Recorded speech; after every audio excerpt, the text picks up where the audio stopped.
I'll just say a few words in introducing Professor McKenzie. I don't know whether it's hard to pass by the coincidence that we now have two presidents from Georgia.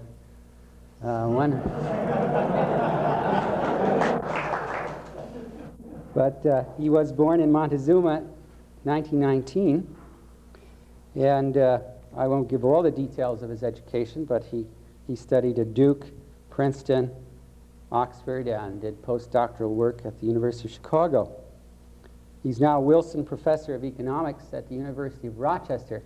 I meant to ask him beforehand what it meant to change from the John Monroe Professor of Economics to the Wilson Professor of Economics at Rochester. That's moving up 100 years. Yes, okay.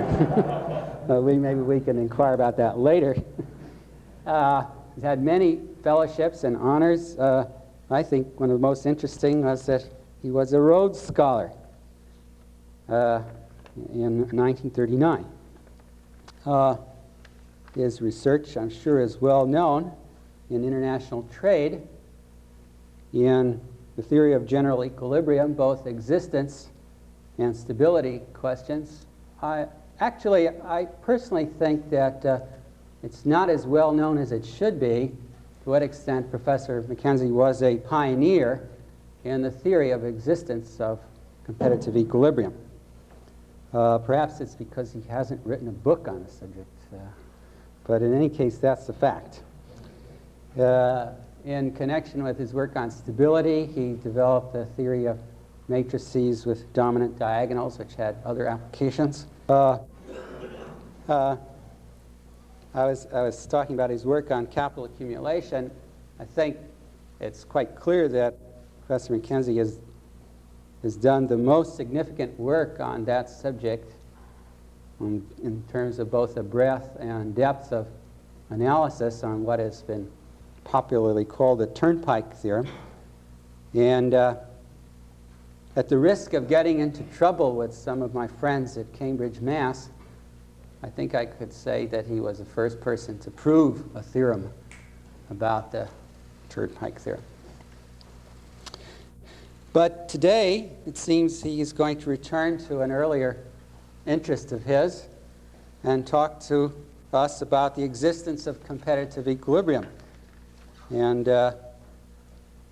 although the program is not absolutely clear about this, it gives the title but not the speaker, but it is the presidential address, so I think you could all infer that it's Professor Lionel McKenzie who will talk to us about that. Yeah. Professor McKenzie.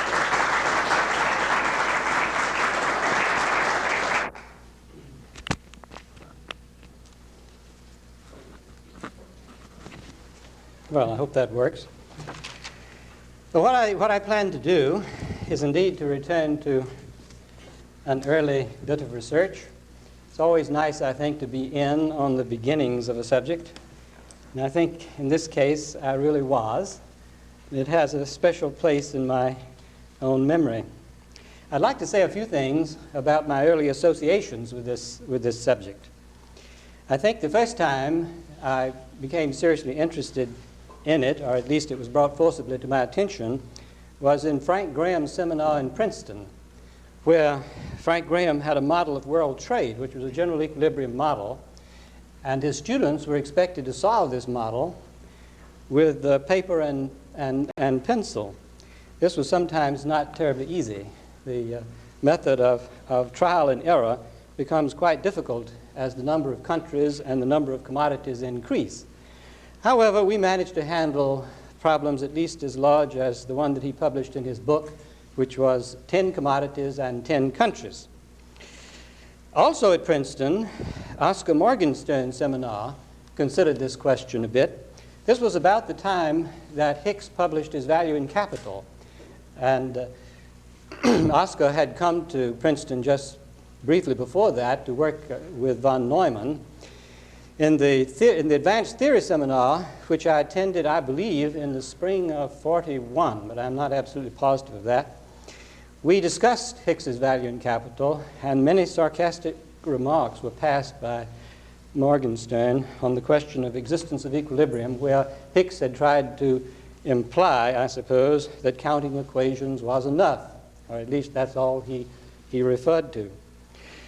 So at Princeton, I had this beginning with the problem. Oscar Morgenstern did know at that time about the work of Abraham Wald, and of course he knew very much about the work of von Neumann. And actually I had the opportunity to hear von Neumann give his lecture on his general equilibrium model of growth at Princeton. It was the second time he had given it. I believe the first time was in 1932 to a mathematics seminar, but he gave it to us while I was there. And Morgenstern, who recently wrote a reminiscence of his own about his collaboration with von Neumann, mentions that this lecture was given and that no one in the audience had a glimmer about what was going on. Well, I'm in no position to refute his estimate of that situation. I didn't have a glimmer. The Graham model was the first subject of investigation. And I was very fortunate that I had noticed on the bulletin board in the Chicago Math Department a report of a seminar led by Marston Morse at Princeton on convex sets, which I immediately ordered. And that was one of the things, if you look at my paper on existence of equilibrium in Graham's model and other competitive systems, I refer to some mathematical results from that paper. Instead, I think I proved them wrong in the appendix to that article, but I referred to them and did in fact use them, certain continuity results. Also, when I returned to Duke, I was then on leave on a postdoc, I began working on the Graham model. At first, my interest was in the proof of propositions on efficient specializations, but somehow or other I got onto existence. I got hold of these Wald and von Neumann papers. But another interesting coincidence was that I had brought back from Chicago a paper by Morton Slater. Morton Slater is well known among economists, especially former people at the Coles Commission, for his unpublished papers. He has one well-known paper on a problem in programming, but this was a paper in which he explained Kakutani's theorem and suggested that it might be useful in economics. Well, actually, I had pretty well proved the theorem using Brouwer's theorem, but Kakutani's theorem was so appropriate that as soon as I reviewed this paper, I shifted over to it, and that led to my initial contribution to the subject, which, interestingly enough, was reported in December of 1952 to the Econometric Society in the same meetings in which the Arrow-Debreu paper was reported. Later, I spoke to Debreu about it and said that after all, the paper that he and Arrow had produced was rather more monumental than my little thing, and he was kind enough to say, oh, well, we were two people working on it. So, and then the papers were, in fact, published in 1954. Well, what I want to do in a serious way in order to make perhaps some marginal contributions to the subject as well as review the state of the subject is to take the assumptions that are fundamental in my 59 article, which is the last thing I published on this subject, and try to describe what has happened since then. I plan to discuss the classical theorem on existence of equilibrium, if I may use that term, not the theorems that use measure-theoretic mathematics or use the mathematics of differential topology. I leave that to the people at Berkeley, or those who've come from Berkeley or been inspired by Berkeley. My own modest contributions are to this classical problem, which has a finite number of agents, a finite horizon, and a finite number of commodities. But interesting things have happened, and in fact, interesting things have happened even in the last few years on this topic. And actually, you know, I shouldn't say this because it sounds as though I'm trying to speak in a demeaning way, but the things that the measure-theoretic people have done, after all, were what we expected to be the case. And some of these things that have happened to the classical theorem in the last few years, I didn't expect. You know, you would find in the earlier papers footnotes saying that we assume we're making these convexity assumptions, but of course if there are a great many people and et cetera, the approximate convexity assumption should be valid, and so the theorem should approximately go through. Very simple way of approaching the problem. Okay, well, that's, as I see it, about the way the thing has come to the point that it is now reached. And I must say, I regard the elimination of this assumption as the most interesting development recently. This is nice over here, the getting rid of this complete ordering. That's rather unexpected and rather pleasant. But I really don't think that it doesn't have the same impact for me that this elimination does. And I don't think many people know about that. It's a paper of James Moore in the International Economic Review for 1975.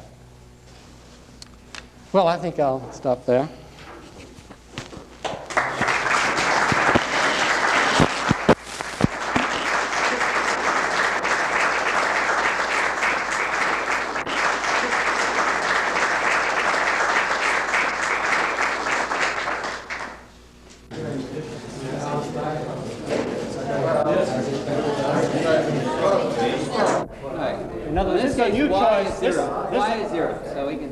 This is a new choice for both people. Right.